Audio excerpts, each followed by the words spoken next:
ఈ ఈరోజు మనం చెప్పుకునే తెలుగు వ్యక్తి, మహోన్నత వ్యక్తిని శ్రీ నందమూరి తారక రామారావు గారు. తెలుగువాడు ఎప్పుడైతే గర్వపడతాడో, తెలుగు జాతి ఎలాగైతే గర్వపడుతుందో అలాంటి పేరు తెచ్చిన, అంతకుముందు తెలుగు వాళ్ళని మద్రాసీలు అని పేరు పెట్టి పిలిచేవాడు. ఎన్టీ రామారావు వచ్చిన తర్వాతనే మనకు మంచి గుర్తింపు వచ్చింది, అందులో అనుమానం లేదు. ఆయన సినిమాలో నెంబర్ 1 హీరోగా, మంచి మాస్ హీరోగా ఉన్నాడు అప్పట్లో.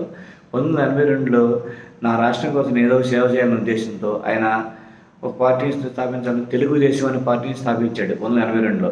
అప్పుడు జనతా పార్టీ, కమ్యూనిస్టులు ప్రతిపక్షంలో ఉండేవాళ్ళు. అప్పటి వరకు కాంగ్రెస్ పార్టీ మీద జనంతో విసిగి వేసారిపోయి ఉన్నారు. అయితే 1983లో ఆయన, నాకు బాగా గుర్తు, ఆయన వస్తుంటే ప్రజలు 82 నుంచి 83 మధ్యలో రోడ్డు నిండా బారులు తిరుగుండేవాళ్ళు. ఎక్కడంటే ఆయన ప్రచార రథాన్ని చైతన్య రథం అని పిలిచేవాడు. దాన్ని వాళ్ళ అబ్బాయి హరికృష్ణ అని అడిగేవాడు. అయితే నాకు బాగా గుర్తు, నాకు తెలిసి నాకు 10 సంవత్సరాలు ఉంటాయి. అసలు పొన్నూరు వస్తాడని తెలిస్తే ఇవాళ వస్తాడంటే రేపు వచ్చాడు ఆయన. అంత జనం, అప్పుడు ఇంత కమ్యూనికేషన్ లేదు, ఎక్కడున్నాడో తెలియదు, వస్తున్నాడు అని చెప్తానే ఉండేవాళ్ళు. ఆయన ఇవాళ రేపు వచ్చేవాడు. అయినా సరే ఆ రోజుల్లో మైండ్లో ఏంటో తెలియదు నాకు. అలాగే ఆయన కోసం ఎదురు చూస్తూనే ఉండేవాళ్ళు.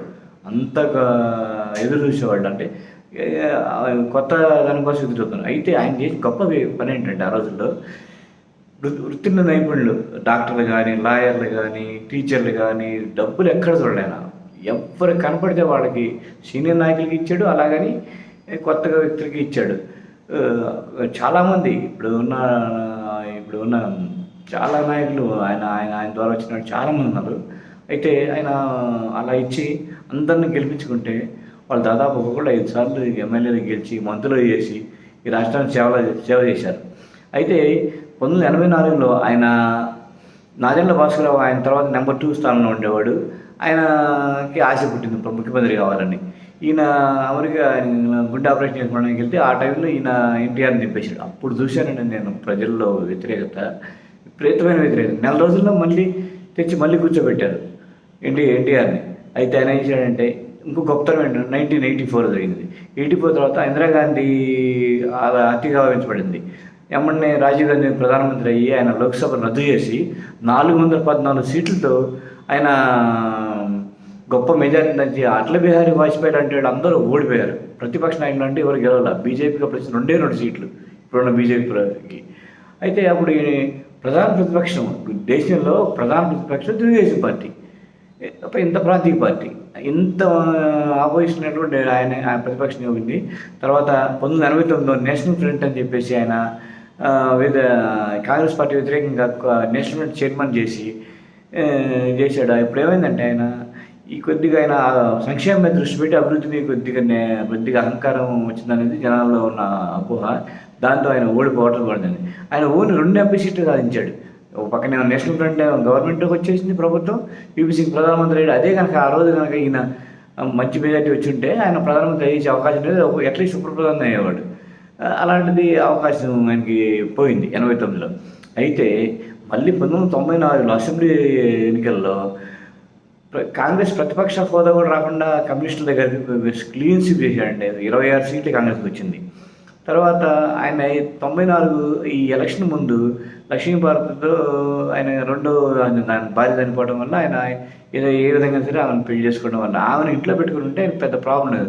ఆమె బయటకు వచ్చి రాజకీయవేత్తం చేయడం మొదలుపెట్టిన తర్వాత అందరూ ఇక్కడ ఉన్న ఎమ్మెల్యేలే, ఎన్టీఆర్ అంటే ఎంత గౌరవం, ఎంత భక్తి అందరికీ ఎమ్మెల్యేలకి. అలాంటి వాళ్ళు 1990లో అందరూ తిరగబడ్డారు. ఎందుకంటే ఆమె పెద్ద తట్టుకోలేక నేను ప్రత్యక్ష సాక్షిని.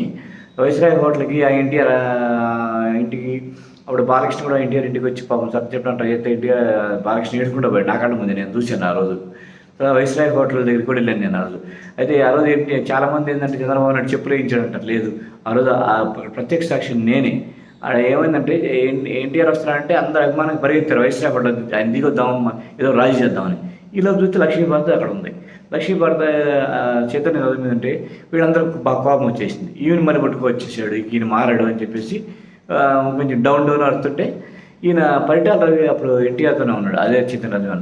ఆయన ఒక వాకీ టాకీలు తీసుకొని ఇసిరేసాడు జనాలకి ఇసిరేస్తే వేరే వాడు ఒకడు లక్ష్మీభారత్ మీద కొంచెం చెప్పేసి అయితే పక్క నుంచి వెళ్ళిపోయింది.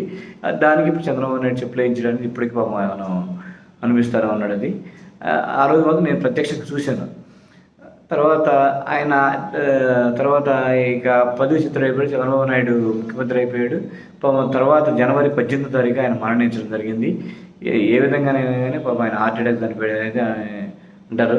కానీ ఇలా అలాంటి వ్యక్తి దొరకడం చాలా కష్టం. అంత మహానుభావుడు, అంత భార్యని కంట్రోల్ చేసుకోలేదు. అంతకుముందు ఆయన అసలు భార్య అయితే ఆమె ఏ రోజు ఆయన భార్య కానీ పిల్లలు కానీ ఏ రోజు రాజకీయ జోక్యం ఏ రోజు లేదు.